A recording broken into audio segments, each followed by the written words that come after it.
15 अगस्त 1947 को भारत अंग्रेजों की गुलामी से आजाद तो हो गया, लेकिन अब देश के सामने सबसे बड़ी चुनौती थी देश के अंदर मौजूद 562 रियासतों को भारत में मिलाकर नए भारत को बनाने की।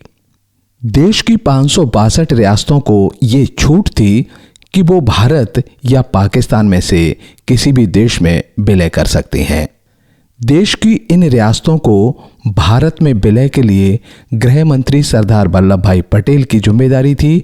वहीं पाकिस्तान में ज़्यादा से ज़्यादा रियासतें शामिल करने की जिम्मेदारी मोहम्मद अली जिन्ना व वहाँ के विदेश मंत्री सर मोहम्मद जफरुल्लाह खान के पास थी।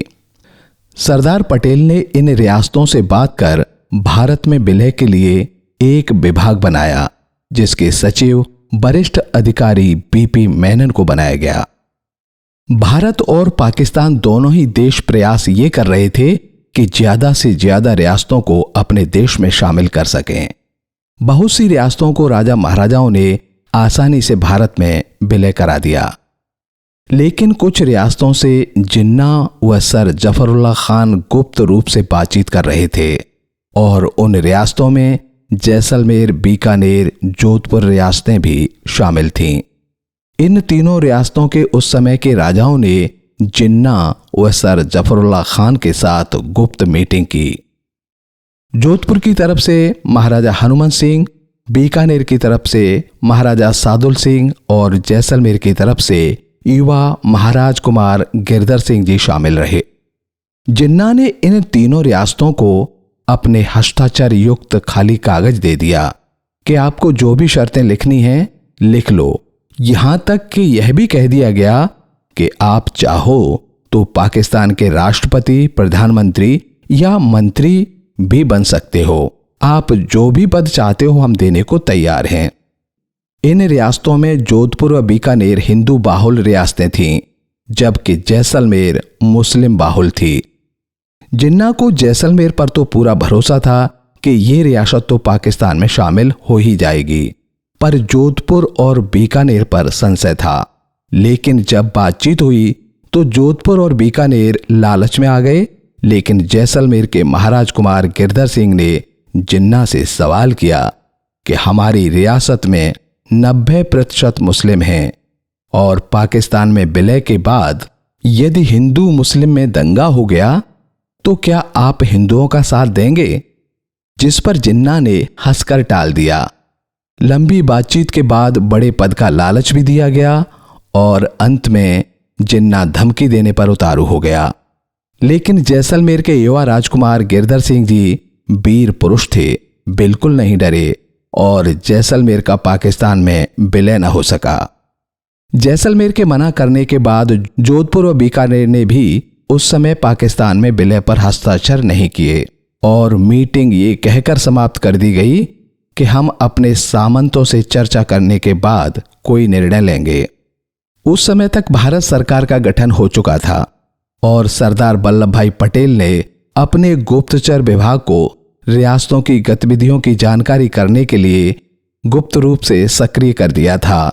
नतीजा ये हुआ कि भारत के इस गुप्तचर विभाग ने इस गुप्त मीटिंग को गृह मंत्रालय को भेज दिया।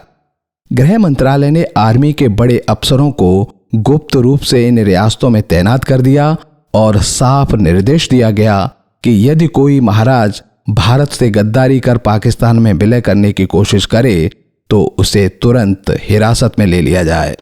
जोधपुर महाराजा हनुमंत सिंह ने अपनी रियासत के सामंतों से चर्चा करने के लिए उम्मेद भवन में दरबार लगाया और उन दरबारियों को पाकिस्तान में विलय करने के फायदे बताए।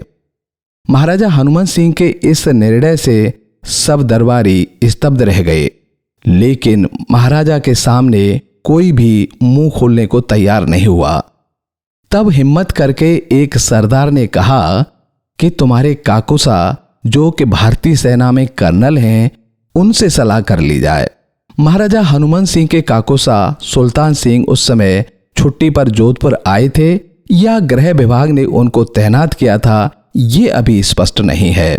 तुरंत कर्नल सुल्तान सिंह को उम्मेद भवन बुलाया गया और महाराजा हनुमान सिंह ने अपनी बराबर वाली कुर्सी पर बिठा लिया और कर्नल साहब से कहा कि जोधपुर के पाकिस्तान में विलय के लिए सामंतों को समझाने का प्रयास करें। कर्नल सुल्तान सिंह ने महाराजा हनुमान सिंह को समझाया कि यदि आपने पाकिस्तान में विलय करने की कोशिश की तो भारतीय सेना आक्रमण कर देगी और फिर आप देशद्रोही बन जाएंगे।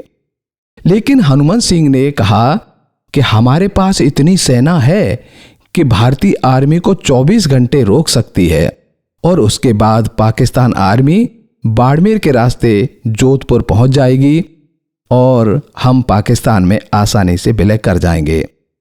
इतना सुनते ही कर्नल सुल्तान सिंह ने महाराजा हनुमान सिंह को हिरासत में ले लिया और गृह मंत्रालय को हॉटलाइन पर लेकर महाराजा के पाकिस्तान में विलय करने के निर्णय को बताया। गृह मंत्रालय ने कर्नल सुल्तान सिंह से कहकर महाराजा को दिल्ली बुलवा लिया। साथ में बीकानेर और जैसलमेर के महाराजाओं को भी दिल्ली बुलाया गया और फिर सरदार वल्लभ भाई पटेल व बीपी मेनन के समझाने पर महाराजा हनुमान सिंह और बीकानेर के महाराजा सादुल सिंह ने विलय पत्र पर हस्ताक्षर कर दिए। क्योंकि उस समय जैसलमेर के महारावल जवाहर सिंह थे, इसीलिए उनके प्रतिनिधि के तौर पर महाराज कुमार गिरधर सिंह ने हस्ताक्षर कर एक बड़े भूभाग को पाकिस्तान में जाने से बचा लिया। महाराज कुमार गिरधर सिंह ने अपने पिता व जैसलमेर के तत्कालीन महारावल जवाहर सिंह की दूरदृष्टि और बुद्धिमानी की वजह से थार का बहुत बड़ा भूभाग, जो कि उस समय मुस्लिम बहुल क्षेत्र था, भारत का हिस्सा बन गया। हमें गर्व है हमारे देशभक्त और बुद्धिमान महारावल व महाराज कुमार गिरधर सिंह पर।